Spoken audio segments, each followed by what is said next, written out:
Good morning. Welcome to Kahu's Corner this Monday morning. Hope everybody's doing well. Hope you guys had a blessed weekend and you're ready for the work week. Like I said, we're halfway through the month of October, and right around the corner is the holiday season. So, again, hope all is well. And I wanted to just jump right into the devotional. This past few weeks we've been talking about missed opportunities and some of the people of the Bible, and I've been on this sort of reading and learning about God's Word in the window of missed opportunities. When we look back at our lives, and I think daily, we have opportunities as God's children to share the gospel. It's a hard thing to do. You need to be bold. I need to, but it's there every day. Opportunities to share the good news of the gospel with people we walk past, or even our own families. If you watched yesterday's message, or you was there in person, Bethany, who teaches at YWAM, came back with a report from her mission trip to the Amazon and in Brazil. She went to the extreme place to take the good news of the gospel to people who have never heard it. But yet, she explained that the mission field can be in our own family, out here in the community that we live in, at our work, in our schools, wherever we go, and get mixed up in, walking through the community. Wherever there's opportunities everywhere, and sometimes we miss it. I miss it a lot. I need to be better about it, but the whole thing was about missed opportunities. And this morning I wanted to just kind of talk about King Saul. The nation of Israel back in the Old Testament wanted a king. They wanted to be like other nations. They wasn't satisfied with God being their king, the God of the universe, the perfect king. And they grumbled to Samuel, and Samuel went back to God, and he was kind of the mediator. He was a prophet in between God and the nation of Israel. And God said, okay, they want a king, I'll go find them a king. So he led Samuel. They found King Saul. If you read the story, go to 1 Samuel chapter 14, 15. It tells a story about Saul. So they make Saul king, and it turned out pretty good. And then as Saul was in this high position that God had placed him in, he started letting his own desires about his personal status get in the way of serving God, and he missed it. He missed it big time. But if you go back and read the story, you can see how Saul started out good, and it didn't catch God by surprise. God knew exactly what was going to happen. But anyway, God gave him a task to go into the Amalekite nation and kill them all. Kill the king, kill all the men, kill all the women, kill all the babies, the children, kill everything. All the animals, don't spare nothing. So he gave Saul that task, and Saul went in, and he didn't do what God had told him. He brought back the king alive, and then he brought back the best of the animals. I think he brought back some gold and silver. God told him not to bring back anything, but he did, and he kept it hidden until Samuel had found out that he brought back all of the best of the livestock, the goats, the sheep, and he also brought back King Agag alive. And then he started to reason when Samuel had come to see him and told him what he did. And he tried to reason with Samuel. He said, I did what God told me to do.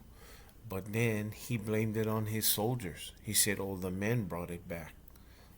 he told the men in while they were fighting to bring back all the good stuff. And then he went ahead and made an altar in his honor, not in God's honor. So, he started growing far and far away from God, and was worried more about his status than his relationship with God, and it didn't. The consequence was bad. But I just wanted to read you a couple of verses out of 1 Samuel chapter 15. So why do we miss opportunities that God has set for us, and why do we miss it? And this might help explain a lot of things. And I think all of the people that we've looked into was disobedient. When we talked about Adam and Eve, they had one simple task. God had told them not to eat from the tree in the middle of the garden. And God had created them to tend this whole perfect place. And that was it. This one thing, not to eat from the fruit of the tree of good and evil. And they did it. And then the consequence, we suffer it today. And then we talked about Mary and Martha when Jesus showed up at their house to stay there. Mary knew exactly what the most important thing was to do, was to sit at Jesus' feet and hear his teachings. Martha was more worried about, which was a good thing, but at that moment, having the Lord of heaven and earth in your home teaching, and then you decide to, go complain because your sister's sitting with Christ while she's trying to make food for him, she missed the opportunity of that teaching. But Saul, and this is what Samuel told Saul after he'd found out all that went on and what they brought back. Samuel said this to Saul: "What is more pleasing to the Lord, your burnt offerings and sacrifices, or your obedience to his voice? Listen, obedience is better than sacrifice, and submission is better than offering the fat of rams." So Saul thought that if he brought all of that back for the nation of Israel, God would have seen him as thinking about, bringing back the best of and sacrificing all of that to the Lord. But God didn't tell him that. God told him to wipe everything out, don't bring nothing back. And Saul disobeyed. When we look in our lives, disobedience is probably the biggest and the number one thing when we grow farther and farther away from God. We disobey his teachings, his word, and then we trying to rationalize, I guess. What we do is, it's not too bad. It's not bad, but if it's okay. And then like Saul, he started trying to rationalize all of this stuff, and it didn't pan out for him. So what was the consequence? God removed him from being king. Well, simple as that. And after that, when you read about him, it went bad for him. God already had another guy lined up, another boy named David. And he had issues too, just like we do. We have issues. We miss opportunities that God set before us. We can look back with the ones we missed. But the God is a God of second chances. Like I said before, Adam and Eve missed the opportunity to be obedient to God.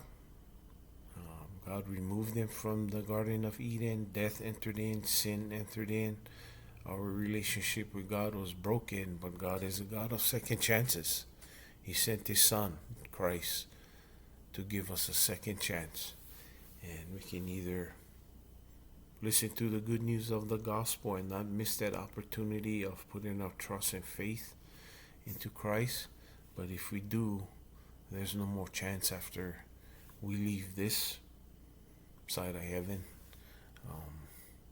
So yeah, I've been reading God's word with the window of missed opportunities and how people in the Bible missed it. And this was one of them. But the Bible is full of people who had opportunities to be obedient to God, which is the ultimate um, worship is obedience. And a lot of people missed it. And a lot of people took the second chance and they came into a relationship with God and Christ, and everything was okay. But as you read through the Bible, I would encourage you to go back to 1 Samuel chapter 14, 15, 16. Read the story about Saul. It doesn't get any better for him after this. So I hope you guys have a blessed week. Look for those opportunities that God opens the door for you.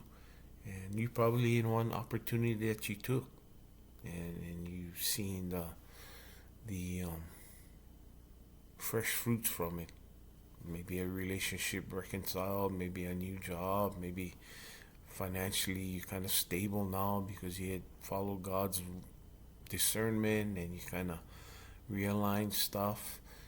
And you didn't miss out on the opportunities that God had set before you. So think about it that way.